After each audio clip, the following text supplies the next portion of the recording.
SC వర్గీకరణ కోసం రాష్ట్ర ప్రభుత్వం ఏర్పాటు చేసిన ఏకసభ్య కమిషన్ నేడు కరీంనగర్ కలెక్టరేట్ ఆడిటోరియంలో డాక్టర్ జస్టిస్ షమీం అఖ్తర్ను కలిసిన ఎస్సీ కుల సంఘ నాయకులు ప్రతినిధులు తమ అభ్యర్థనలు వినతులు సమర్పించిన అనంతరం మీడియాతో మాట్లాడారు.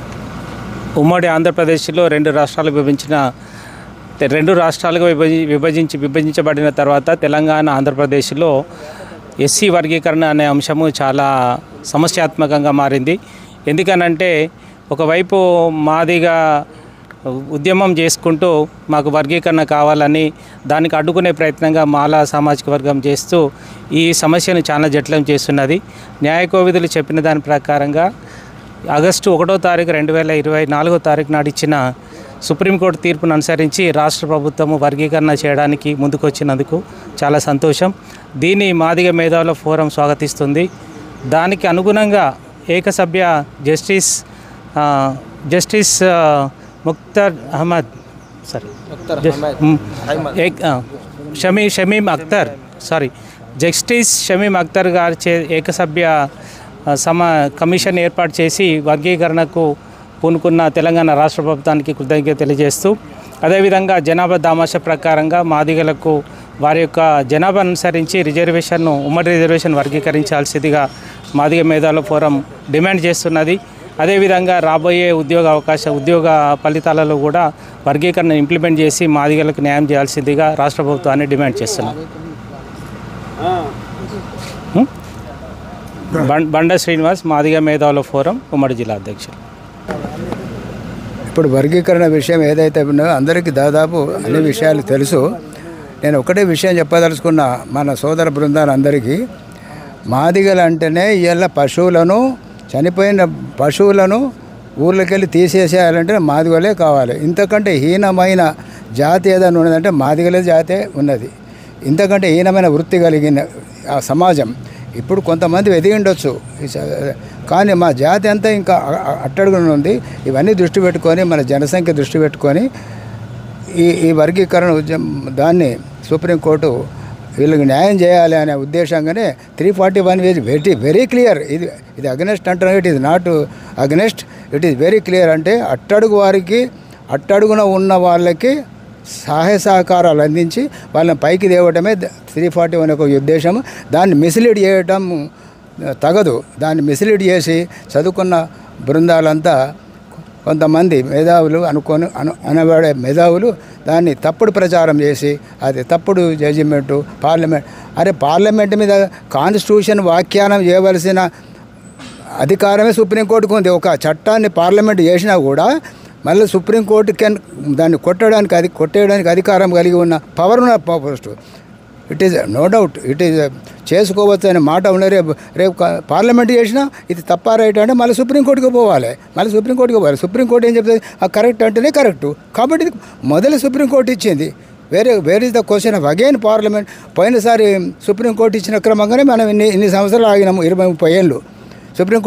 అప్పుడు సుప్రీంకోర్టు ఒప్పుతారట, ఇప్పుడు సుప్రీంకోర్టు చెప్పింది ఒప్పరట. అదేం పద్ధతి? అప్పుడు సుప్రీంకోర్టు చెప్పి మాదిగ వర్గం ఒప్పింది, ఇప్పుడు కూడా సుప్రీంకోర్టు ఇప్పుడు అందరూ ఒప్పుకోవాల్సిన మాట. ఒక్కటే ముచ్చట, జనరల్గా పశువుల తీసేసి ఎవడన్నా ముందుకు వచ్చితే మాకు అవసరం లేదు రిజర్వేషన్. పశువులను తీసేసే జాతి మాది. కాబట్టి మా జాతి పైకి రావాలంటే మేము చదువుకోవాలి, మా జాతి చదువుకోవాలి, మాకు ఉద్యోగాలు రావాలి అనే ఉద్దేశంగానే జనాభా అది కూడా జనాభాను వృత్తి పెట్టుకొని దానికి ఇది డెవలప్ అయింది, వాళ్ళకి ఇది ఉన్నది, అలా ఇవన్నీ అడ్డం ముచ్చట దయచేసి అర్థం చేసుకోవాలి. మేధావులు చేసుకొని దీన్ని సఫలీకృతం చేయాలని మరొక్కసారి ముఖ్యమంత్రి గారిని, గౌరవనీయులైన రేవంత్ రెడ్డి గారికి మాదిగ జాతి తరపున విజ్ఞప్తి చేస్తున్నాం. మేము హృదయపూర్వకంగా వారిని అభినందిస్తున్నాం. ఇలా కార్మికులంతా మా వాళ్ళే. భారతదేశంలో కుల వివక్ష పాటించే ఏకైక కులం మాదిగ కులం. ఎందుకనంటే ఉమ్మడి కులాల జాబితాలో ఉన్న 59 కులాలల్లో వివక్ష అనుభవించేది మాదిగ కులం. ఎందుకనంటే ఈరోజు కూడా సమాజంలో అంటరానితనం అనే వివక్షను ఎదుర్కొంటున్నది కేవలం మాదిగలే. ఎందుకంటే నీచమైన వృత్తులైన చనిపోయిన పశువులను ఏరివేయడము, వాటి శుభ్రం చేసి తోలును చేయడము, ఆ తోలు ఉత్పత్తులను తయారు చేయడము, అదేవిధంగా చావుల కాడ దప్పులు కొట్టడము, అలాంటి చెప్పుల పని చేయడము. ఈరోజు మనం కనుక ప్రభుత్వ ఉద్యోగాలలో కనుక తీసుకుంటే ఈరోజు మున్సిపల్ కార్మికులలో 90% మంది మాదిగలే ఉన్నారు. గ్రామ పంచాయతీలలో ఇంకా కూడా సుంకరి పనులు, సఫాయి పనులు చేసే పనులు, ఇంకా ఈవెన్ మురికి కాలువలు కూడా ఎత్తే పనిలో పడి ఉన్నది కేవలం మాదిగలే. ఇంకా ఏ కులం కూడా ఆ పని చేస్తలేదు. కాబట్టి మాదిగలు అత్యంత వెనుకబడి ఉన్నారు. కాబట్టి ఆ మాదిగలకు ఉమ్మడి రిజర్వేషన్లను విభజించి వారికి న్యాయం చేయాల్సిందిగా విజ్ఞప్తి చేస్తున్నాం. రత్నం, హుజరాబాద్. నా పేరు వేల్పుల రత్నం, హుజరాబాద్ మాదిగ మేధావుల ఫోరంలో పనిచేస్తున్నాను. బీసీలల్లో ఏబిసిడీలు ఎట్లున్నాయో ఎస్సీలల్లో ఏబిసిడీలు చేయాలని చెప్పి సుప్రీంకోర్టు 7 జడ్జీలతోటి 6 ఒకవైపు ఉన్న కోణంలో మరి రాష్ట్ర ప్రభుత్వానికి సుప్రీంకోర్టు ఆదేశాలు ఇవ్వడం జరిగింది. నిజానికి తెలంగాణ ఎట్లా సాధించుకున్నామో ఎస్సీ వర్గీకరణలో ఏబిసిడీలు సాధించుకోవాల్సిన అవసరం ఉన్నది. ఈ ఎస్సీలలో 59 కులాలు ఉన్నాయి. 59 కులాలలో మాదిగ కులం 70% జనాభా కలిగి ఉన్నది. ఈ మాదిగ కులానికి దాదాపు 10% రిజర్వేషన్ ఇవ్వాల్సినటువంటి అవసరం ఉన్నది. మాలలకు 4% రిజర్వేషన్ ఇవ్వాల్సిన అవసరం ఉన్నది. 1% ఇతర కులాలకు, ఎస్సీలలో ఉన్న ఇతర కులాలకు ఇవ్వాల్సినటువంటి అవసరం ఉన్నది. ఇది సామాజిక న్యాయం భారత రాజ్యాంగంలో రాసుకోవటం జరిగింది. కాబట్టి ఇది సామాజిక న్యాయం కాబట్టి ఎవరైనా దీన్ని స్వాగతించవలసిందే. కాబట్టి మాల మిత్రులందరికీ ఒక విజ్ఞప్తి ఏంటి అంటే, ఇది సహజ సూత్రాలకు అనుగుణంగా ఉన్నది కాబట్టి దీన్ని ఖచ్చితంగా అందరూ ఒప్పుకోవాల్సిందే. మీ పాలు మేమేం తింటలేము, మా పాలు మీరేం తినరు. కాబట్టి పాలు పంచుకుందాం, అన్నదమ్ములాగా కలిసి ఉందాం. అంతేగాని దీన్ని వైరం చేసి దీన్ని అధోగతి పాలు చేయొద్దు. ఎట్లా సుప్రీంకోర్టులో తీర్పు అయింది కాబట్టి దీన్ని స్వాగతించవలసిందే. భారత రాజ్యాంగం ప్రకారం సుప్రీంకోర్టు ప్రకారం పార్లమెంటు ఉంటుంది కాబట్టి దీన్ని స్వాగతించవలసిందే. అందరూ సహకరిస్తారని ఏబీసీలు వెంటనే రాష్ట్ర ప్రభుత్వం, ముఖ్యంగా రేవంత్ రెడ్డి గారు ముఖ్యమంత్రి గారు ఏబీసీలు చేస్తారని అసెంబ్లీలో చెప్పడం జరిగింది. మొన్న కూడా చెప్పడం జరిగింది. కాబట్టి వారు చేస్తారనే ఆలోచన మాకు ఉన్నది. ఖచ్చితంగా వారు ఏదైతే హామీ ఇస్తారో దానికి వెనుకాడుగా వేయరు. మాకు మాదిగలకు 14% రిజర్వేషన్, అది 10% రిజర్వేషన్ ఇవ్వాల్సిన అవసరం ఉన్నదని డిమాండ్ చేస్తూ ఉన్నాం. ముఖ్యంగా ముఖ్యమంత్రి గారికి ధన్యవాదాలు తెలియజేస్తూ ఉన్నాం. వెంటనే దీన్ని అమలు చేయాలని కోరుతూ ఉన్నాం. ఈరోజు కరీంనగర్ జిల్లా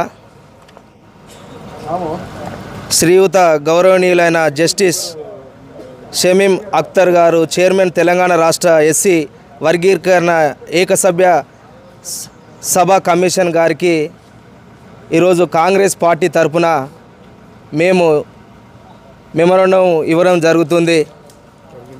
జరిగింది. ఈరోజు ఎస్సీ మాదిగలు గత 30 సంవత్సరాల పోరాటంలో ఎంతోమంది అమరులైనారు. ఎంతోమందికి రిజర్వేషన్ ఫలాలు పొందలేక ఎంతోమంది జీవితాలు రోడ్ల మీద పడ్డాయి ఉద్యమం పేరు మీద. దానికి సంబంధించి ఈరోజు గౌరవ ముఖ్యమంత్రి గారు రేవంత్ రెడ్డి గారు, మా రాష్ట్ర ముఖ్యమంత్రి రేవంత్ రెడ్డి గారు, అదేవిధంగా ఏఐసిసి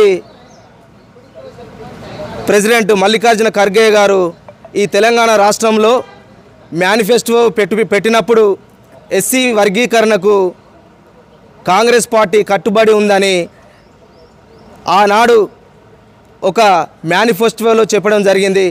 అదేవిధంగా గౌరవ ముఖ్యమంత్రి గారు, అదేవిధంగా మొన్న 7 ధర్మాసనం సుప్రీంకోర్టు ధర్మాసనంను తూచా తప్పకుండా ఈరోజు మంత్రులు కానీ ఎమ్మెల్యేలు కానీ మాదిగలకు అన్యాయం జరుగుతుందని ముఖ్యమంత్రి గారు గ్రహించి రిజర్వేషన్కు ఇలా సానుకూలంగా ముఖ్యమంత్రి గారు ఉన్నారని ఈ సందర్భంగా తెలియజేస్తున్నాము.